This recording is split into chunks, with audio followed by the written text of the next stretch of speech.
Jika ekspor pasir atau sedimentasi laut dihidupkan lagi, matilah mereka. Terjadi kerusakan ekosistem laut yang membuat mereka kehilangan mata pencaharian. Jadi mau ekspor sedimen ke pasir laut ke adalah kejahatan subversi, merugikan negara dan kedunguan hakiki. Tetapi kendati begitu bukan berarti tanah dan air kita bisa dijual dengan seenaknya ya, tanpa memperhatikan kedaulatan dan batas-batas wilayah, apalagi di negara yang sangat berdekatan dan potensial mengganggu batas-batas laut yang sudah ada. Pertanyaannya adalah kok bisa ada ekspor seperti ini? Ya, yang jelas tidak ada makan siang yang gratis, ya kan? Nah, makan siang yang gratis itu ya tentu saja ini terkait dengan cuan yang besar. Saya sempatkan untuk live ya, karena yang mau saya bahas ini menarik ya. Menariknya adalah ini soal keran ekspor pasir laut ya. Tentu kita bertanya-tanya, kok di akhir masa pemerintahannya tiba-tiba the King of Java ini membolehkan buka keran ekspor pasir laut.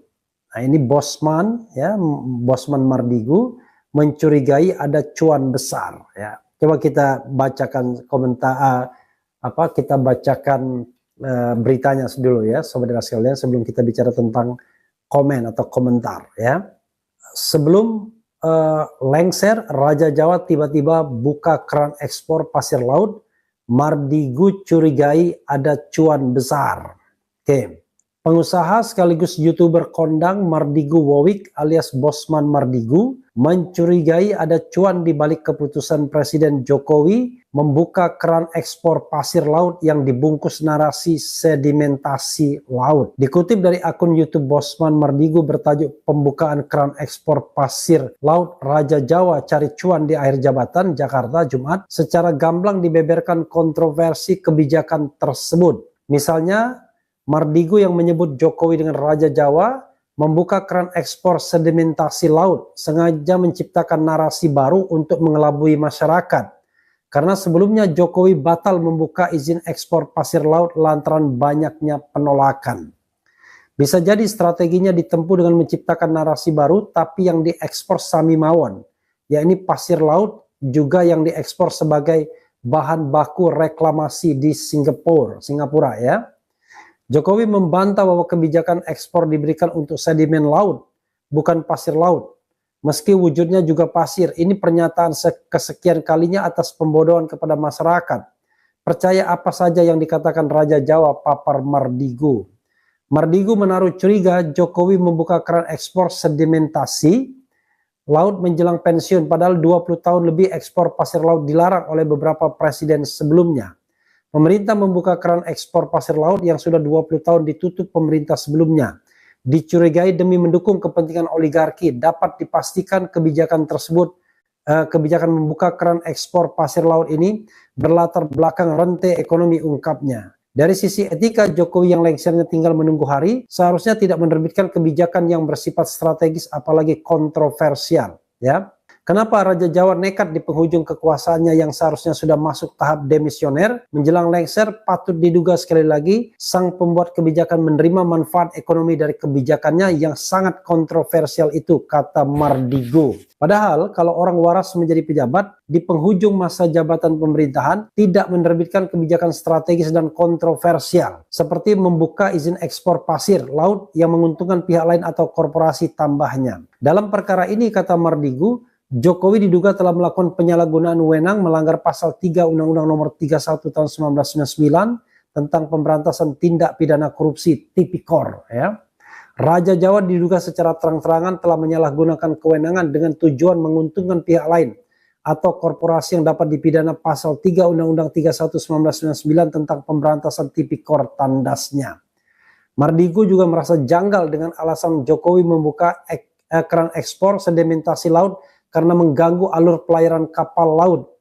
Kalau alasannya sedimentasi laut perlu dibersihkan agar tidak mengganggu kapal, sang raja seharusnya menugaskan BUMN untuk membersihkan sedimentasi itu, bukan malah swasta di lingkar istana yang dapat. Ini merupakan bentuk penyalahgunaan wewenang yang menguntungkan pihak lain dan merugikan keuangan negara, bebernya. Di sisi lain, Mardigu mencoba memberikan penjelasan kenapa ekspor pasir laut dilarang sejak 20 tahun lalu, karena menyangkut geopolitik Indonesia dengan Singapura. Sebelum dilarang, jutaan ton pasir laut Indonesia dikirim ke Singapura untuk reklamasi. Dengan cara ini, wilayah Singapura meluas namun menggerus wilayah Indonesia. Hasil reklamasi Singapura adalah menimbun lautan jadi tanah seperti Bandara Changi, Jurong, kota wisata, dan lain sebagainya. Membuat wilayah Singapura semakin dekat ke Indonesia hingga puluhan kilometer dari sebelumnya, terang Mardigu. Dari sisi ekonomi, kata Mardigu, nelayan di kawasan yang berdekatan dengan Singapura mengalami tekor besar. Jika ekspor pasir atau sedimentasi laut dihidupkan lagi, matilah mereka. Terjadi kerusakan ekosistem laut yang membuat mereka kehilangan mata pencaharian. Jadi mau ekspor sedimen pasir laut adalah kejahatan subversi, merugikan negara dan kedunguan hakiki. Luar biasa kedunguan hakiki ya. Di kawasan pesisir, wilayah Indonesia akan hancur lebur. Di kawasan pesisir, nelayan dirugikan karena rusaknya ekosistem laut, kata Mardigu. Usai meresmikan kawasan Islamic Financial Center di Menara Dana Reksa, Jakarta, Selasa 17 September, Jokowi ujuk-ujuk membantah telah membuka ekspor pasir laut. Menurutnya yang diekspor adalah hasil sedimentasi. Sekali lagi, itu bukan pasir laut, yang dibuka izin ekspornya hasil sedimentasi, kata Jokowi.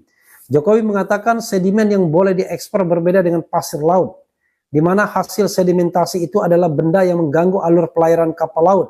Sedimen itu beda walaupun wujudnya juga pasir. Luar biasa ya. Tapi sedimentasi, ucapnya.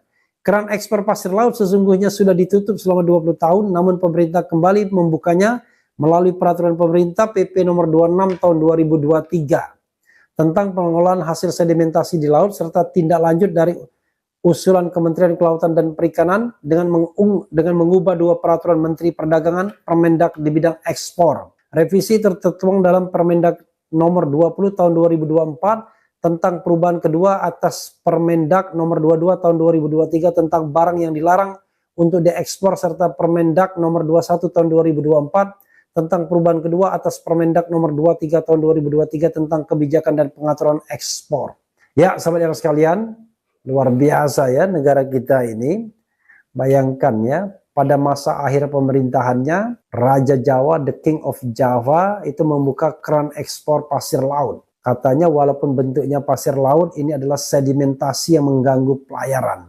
Padahal kalau kita bicaranya perspektifnya bukan hanya bisnis tapi kedaulatan negara, ini jelas ya membuat Indonesia itu makin istilahnya tanah dan air dijual, dan kemudian memperbesar wilayah Singapura ya sehingga lebih dekat ke Indonesia. Jadi secara Singapura merasa negara makmur, dia membutuhkan lahan, membutuhkan tanah untuk memperbesar wilayah secara terus-menerus ya.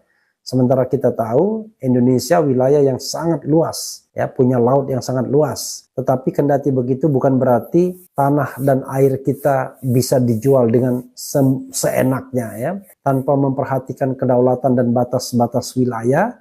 Apalagi di negara yang sangat berdekatan dan potensial mengganggu batas-batas laut yang sudah ada. Jadi sahabat daerah sekalian, pertanyaannya adalah kok bisa ada ekspor seperti ini? Ya, yang jelas tidak ada makan siang yang gratis, ya kan? Nah, makan siang yang gratis itu ya tentu saja ini terkait dengan cuan yang besar, ya. Pertanyaannya adalah siapa yang menikmati cuan besar itu? Nah, ini soal yang nanti ya di pemerintahan baru kalau memang berniat untuk memberantas korupsi yang begini-begini ini harus dibongkar. Siapa yang menikmati bisnis seperti ini? Lingkaran seperti apa? Kalau istana baru katakanlah masih belum bisa menyetop ini ya karena belum berkuasa, orang masih maklum. Tapi ketika sudah berkuasa dan masih membiarkan praktik-praktik seperti ini, maka sekali lagi yang namanya memberantas korupsi itu hanya omon-omon doang. Nah, kita tidak ingin presiden yang hanya omon-omon memberantas korupsi, tetapi presiden yang jelas dan tegas dalam pemberantasan korupsi. Jadi sobat era sekalian, ini tidak bisa dibiarkan ya. Pemerintah yang baru nanti harus segera menyetop soal seperti ini. Hanya saja memang perlu dicek perjanjian-perjanjian kerjasama dan pembelian yang barangkali sangat mungkin akan mengikat Indonesia ya sebagai sebuah fakta Sunzerwanda. Kita tidak tahu ya. Jadi ketika keran dibuka, tiba-tiba perjanjiannya sudah sedemikian rupa, entah berapa ton ya. Lalu kita harus memenuhinya sebagai fakta Sunzerwanda, yaitu perjanjian itu harus ditaati bagi pihak yang membuatnya. Jadi walaupun nanti keran ekspor ditutup kembali, tetapi apa yang sudah dikontrakkan harus dipenuhi. Ini yang kemudian harus kita lihat, kita waspadai ya.